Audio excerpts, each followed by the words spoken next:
अमृतम की जो नेक्स्ट एपिसोड है एनर्जी डायनेमिक्स, इसके नेक्स्ट पहलू पे आपका स्वागत है।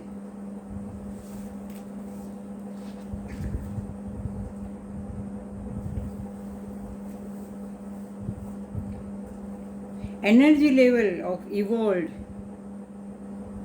And less evolved does differ. जो आदमी, जो मानवी उत्क्रांत हुआ है और जो उत्क्रांत नहीं हुआ है, जिसने प्रोग्रेस नहीं किया है, इन दोनों का एनर्जी लेवल में काफ़ी डिफरेंस होता है, काफ़ी अलग अलग होते हैं। There is an urgency to stabilise energy. इसलिए एनर्जी को स्टेबिलाइज करने की बिल्कुल आवश्यकता है, अत्यंत आवश्यकता है। And our living style requires change. और इसमें हमारी जो हम जिसे ऐसे जी रहे हैं, जीवन जीने की शैली है, इसमें फ़र्क करने की एक आवश्यकता खड़ी हुई है। इसमें फ़र्क होना चाहिए। We will have to learn to breathe in energy and maintain at a higher level. हमें एनर्जी ब्रीथ करना आना चाहिए और एनर्जी ब्रीथ करके हमारे भीतर लेके उसे स्थिर करना आना चाहिए। Our posture is the barometer of our energy level. हमारा ऊर्जा का स्तर कितना है, वो हमारा पोस्चर कैसा है, हम कैसे बैठते हैं, कैसे चलते हैं वगैरह, वो डिसाइड करता है। वो हमारा एनर्जी बैरोमीटर है। Let us not allow our other actions to drain energy sustained by us. बाकी ऐसी कोई क्रियाएं न करें जिससे हमारे एनर्जी ड्रेन हो जाए, निकल जाए। We have to be careful about our food intake. हम कैसा आहार लेते हैं, इस पे काफ़ी फर्क पड़ता है एनर्जी लेवल में।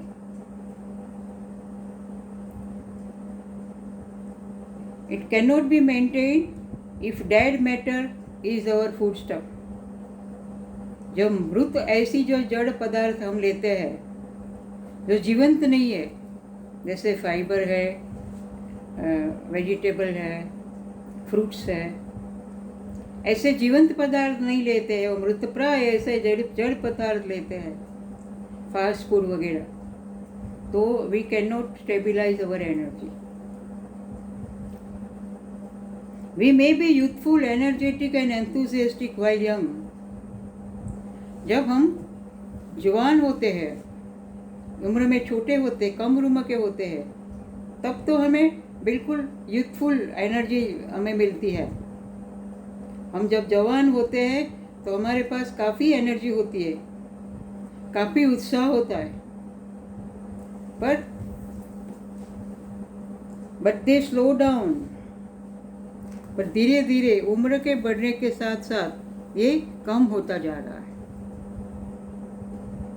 And sometimes which is noted और इग्नोर्ड।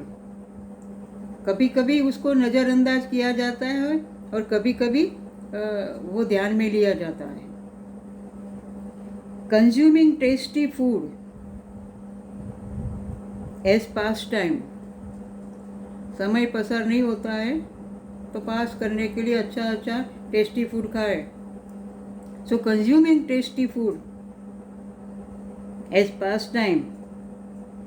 फिर धीरे धीरे हम कंप्लेन करना शुरू करते हैं about various elements, defining them as age syndrome. धीरे धीरे हमें भी कुछ न कुछ गड़बड़ होनी शुरू हो जाती है। अलग अलग प्रकार के एलिमेंट्स हमें होते हैं और हम कहते हैं कि ये तो एज सिंड्रोम है। भाई भी हम बुढ़े होते जा रहे हैं, हमारी एज बढ़ती जा रही है, इसलिए ये होगा, ये तो स्वाभाविक है। ऐसा एज सिंड्रोम करके हम इसके अवॉइड करेंगे till we fall prey to some serious disorder. वहाँ तक कि फिर गंभीर कोई बीमारी आ जाती है, क्योंकि हमें लगता है कि ये तो एज है, ऐसा होगा, तो धीरे धीरे धीरे बीमारी आ जाती है। In the absence of preventive measures, हमने प्रिकॉशनरी मेजर नहीं लिए, पहले से ही शरीर को स्वस्थ रखने के लिए जो प्रिकॉशनरी मेजर्स लेना चाहिए वो नहीं लेते हैं, तो we are drugged by doctors and to our great surprise the doorbell rings for the death. तो फिर डॉक्टर्स हमें दवाइयाँ देते जाते हैं एंड वो जो हमारा मृत्यु का घंट है वो बजने लगता है, शुरू हो जाता है। Assuming it as a natural phenomena, हम मानते हैं कि ये तो कुदरती है, होता ही है, प्राकृतिक है। As others too are dying, दूसरे भी मरते हैं, मुझे भी मरना चाहिए, इसमें क्या है। We close the doors for further revolution, तो हम आगे उत्क्रांति के जो दरवाजे हैं हम बंद कर देते हैं उसकी वजह से। Surprisingly even the awakened spiritual persons to join this group, जो आध्यात्मिक दृष्टि से जागरूक थे वो लोग भी इसी ग्रुप में कभी कभी आश्चर्यजनक तरीके से इसमें शामिल हो जाते हैं अनकॉन्शियसली, क्योंकि इनमें उन लोगों में फिजिकल अवेयरनेस कम होती है, इसलिए वो इनमें शामिल हो जाते हैं। So the next step is to know that food में डिस्टर्ब अवर वाइब्रेशनल स्टेट। सब दूसरी बात हमें जाननी है कि हमारा जो फूड है, हमारा जो आहार है, हमारे आंदोलन की जो स्थिति है, इस पे रियली इसके ऊपर काफ़ी असर डालता है। It is now accepted by science that though we look like material stuff, हवे तो विज्ञान ने भी ये एक्सेप्ट किया है, इसका स्वीकार किया है कि भले हम जड़ पदार्थ जैसे लगते हैं, मटेरियल स्टफ लगते हैं, बट वी आर एटम्स, और हम तो अणु से बने हुए, हमारे एक एक हर एक अंग हमारा अणु से भरा हुआ है। And which going deeper we are left as patterns of pure energy. हम भीतर जाए तो देखें कि हमारे अंदर एनर्जी की पैटर्न्स बनती है, अलग अलग शेप बनते हैं। Pure energy as particles of atoms vanish and we have vibrational frequency. We are left as patterns of pure energy as particles of atoms vanish. जो ये जो एटम्स के पार्टिकल्स से धीरे धीरे अगर ख़त्म हो जाते हैं तो we are left nowhere. And disturbance in that state of vibrations, natural forces recognize that. और हमारे आंदोलन के जो नेचुरल स्टेट में अगर फ़र्क हो जाता है, तो अगर वो कम हो जाता है तो बाकी सब जो व्यवस्थाएं है वो उनको जान लेती है। The cells losing their vibrations, हमारे कोश अगर उनके आंदोलन कम होते जाते हैं ना, तो उनके जो कम होते हैं वो वाइब्रेशंस को देखने वाला कोई और है, बिकमिंग एसिडिक, क्योंकि वो एसिडिक बन जाते हैं। At this acidic state is an invitation to, कौन देखने वाला है? Microbes, viruses, bacterias and fungi, ये सब हमारे स्टफ को डिस्ट्रॉय कर देते हैं। ये लोग ये इंतज़ार करते हैं कि कब वाइब्रेशनल लेवल कम हो, इसीलिए खास करके ऐसा जो पेंडेमिक है तब तो हमारा वाइब्रेशनल लेवल बिल्कुल हाई होना चाहिए, जिससे कोई वाइब्रस या कोई वायरस या कोई माइक्रो हम पे असर डाल नहीं सके। It all depends on how much your energy level is high, हमारा वाइब्रेशंस कितना हाई फ्रीक्वेंसी पे है। द ऐश और waste after metabolising the foods taken, हम खाना खाते बराबर, इसके पीछे ऐसा ऐश बनता है, ऐश यानी वो भस्म की तरह हो जाता है। और जो वेस्ट है, जो बिगड़ा हुआ है, वो क्या होता है, जो हमारा खाने के बाद जो बचता है वो आइदर एसिडिक होता है या अल्कलाइन होता है। Alkaline foods are quickly extracted by the body, जो अल्कलाइन फूड हम लेते हैं तो वो बॉडी इमीडिएटली उसे ले लेता है. But acidic waste is difficult to be eliminated by the blood and lymph system. Even हमारे लहू के में भी ये ताकत नहीं है, और हमारी श्वासोच्छ्वास की जो सिस्टम है इसमें भी ताकत नहीं है कि जो एसिडिक वेस्ट है उसे निकालें. और organs and tissue store it. इसलिए हमारे जो ऑर्गन्स है, हमारे जो टिश्यूज़ है, वो जो एसिड है इसे अपने में स्टोर कर देते हैं आराम से. As crystalline forms and as a result we find blocks.